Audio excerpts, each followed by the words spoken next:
బాహ్య ప్రపంచంలో మనకు ఇద్దరు విజేతలు కనిపిస్తుంటారు. బాగా చదువుకొని ఉన్నత శిఖరాలు అధిరోహించిన వారు ఒక కోవకు చెందిన వారైతే, పెద్దగా చదువుకోకపోయినా ఎంచుకున్న రంగంలో అత్యున్నత స్థాయికి చేరుకున్నవారు మరో కోవకు చెందినవారు. అలాగే మొదటి కోవకు చెందిన బాగా చదువుకున్నవారు చాలామంది ఉండగా, అతి కొద్ది మంది మాత్రమే విజేతలుగా నిలుస్తుండటాన్ని గమనిస్తుంటాం. ఇంకా స్పష్టంగా చెప్పాలంటే, మంచి చదువులు చదువుకొని విజేతలుగా నిలిచిన వ్యక్తి సహోద్యోగులందరికీ అంతటి విజయం సిద్ధించదు.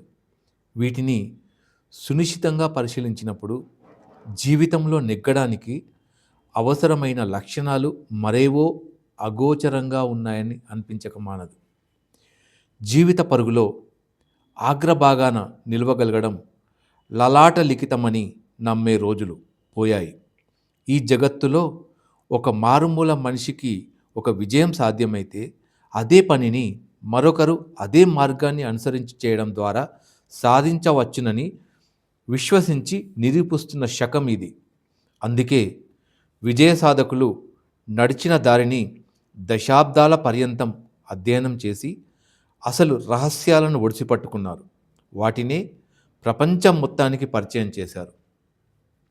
మనిషికి బతుకు తెరువు నుంచి మెరుగైన జీవితానికి పునాది వేసే ఈ జీవన నైపుణ్యాలపై ప్రపంచ ఆరోగ్య సంస్థ WHO కూడా అధ్యయనం చేసింది.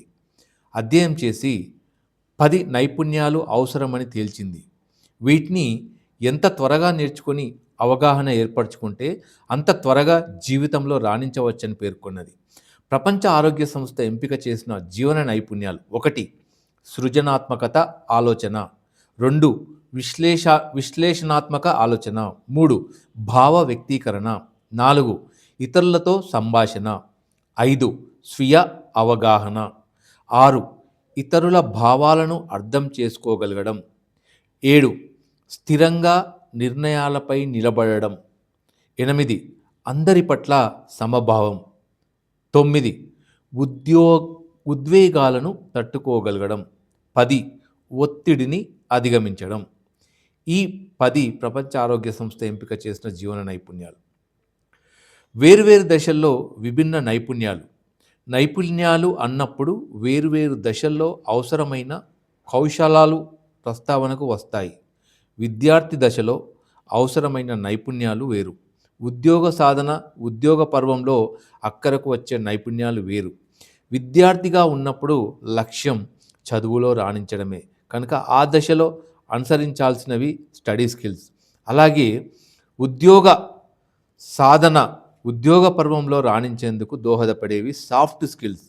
జీవిత పర్యంతం మనల్ని గెలుపు బాటలో నడిపించే జీవన నైపుణ్యాలు వేరు.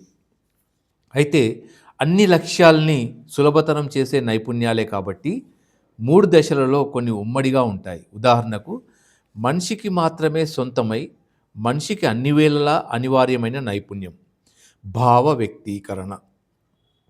ఇది విద్యార్థి, ఉద్యోగి దశల్లోనూ అవసరమే. అలాగే ఇది జీవిత పర్యంతం ఉండాల్సిన జీవన నైపుణ్యం. సరే, పండిత పామరులకు అవసరమైన జీవన నైపుణ్యాలను 4 ప్రధాన విభాగాలుగా విభజించవచ్చు.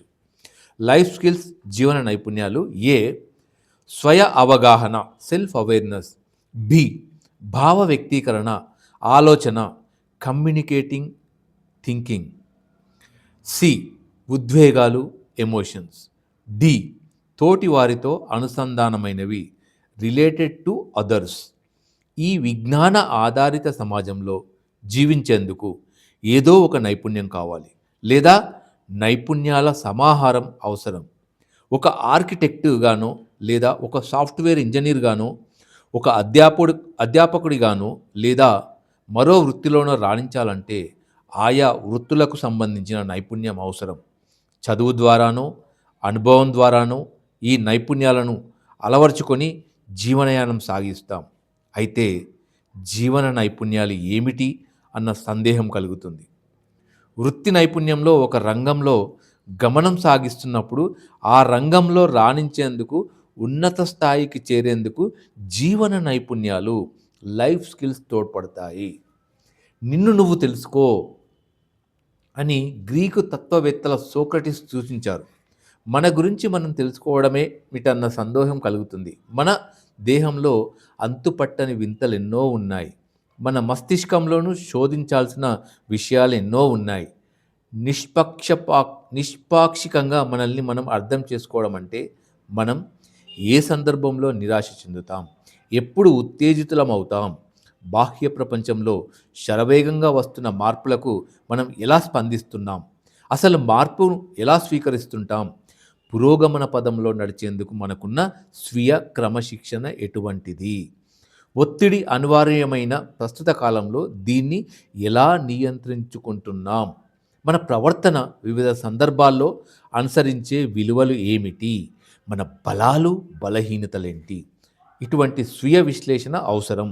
దీన్నే స్వీయ విజ్ఞానం అంటారు. జీవన నైపుణ్యంలో ఒకటైన ఈ స్వీయ విజ్ఞానంతో ఎప్పటికప్పుడు తగిన నిర్ణయాలు తీసుకుంటూ ఉన్నత శిఖరాలకు చేరిన వారెందరో ఉన్నారు. మరి మన ఆలోచన సరళి కూడా జీవన నైపుణ్యాలలో భాగమే. మన మెదడు ఆలోచనల పుట్ట. మనం ఏ పని చేయని సమయం ఉంటుందేమో కానీ మన మెదడులోకి ఆలోచనలు రాని క్షణం అంటూ అస్సలు ఉండదు. మనిషి మెదడులోకి రోజుకు 6400 ఆలోచనలు వచ్చిపోతుంటాయి. నూతన పరిశోధనలు వెల్లడిస్తున్నాయి. అయితే ఆలోచనలు అనుకున్న లక్ష్యం దిశగా ఫలాత్మకంగా మార్చుకోగలగడం జీవన నైపుణ్యం. ఉత్తమ నిర్ణయ ప్రక్రియ అంటే డిసిజన్ మేకింగ్, సమస్య పరిష్కారం అంటే ప్రాబ్లం సాల్వింగ్, ఈ దిశగా ఆలోచనలు మళ్లించగలగడం జీవన నైపుణ్యం. మరొక పాయింట్, స్వీయ ఉద్వేగాల నియంత్రణ. సానుకూల దశగా స్వీయ ఉద్వేగాల వినియోగం కూడా జీవన నైపుణ్యమే. మనలో చెలరేగే ఉద్వేగాల వివిధ దశలను అర్థం చేసుకోగలగడం, వాటిపై నియంత్రణ సాధించడం విజయాలను తెచ్చిపెడుతుంది. ముఖ్యంగా కోపం, భయం, ప్రేమ ఇటువంటి స్వీయ ఉద్వేగాలను అర్థం చేసుకోగలగడం ఆ సమయంలో పరిస్థితులను సానుకూలంగా మలుచుకోవడానికి దోహదం చేస్తుంది. ఒకరి విజయంలో భావోద్వేగాల పాత్ర ఎక్కువగా ఉంటున్నందున దీనిని జీవన నైపుణ్యాలలో ఒకటిగా చేర్చారు. స్వీయ అవగాహన, స్వీయ నిర్వహణ, సామాజిక చైతన్యం, మానవ సంబంధాల నిర్వహణలను వ్యక్తిగత భావోద్వేగాలలో భాగంగా పరిగణిస్తున్నారు. మన కోపతాపాలు, ఆనంద దుఃఖాలు, ఆశ నిరాశలను గుర్తించగలగడం స్వీయ ఉద్వేగాల అవగాహన.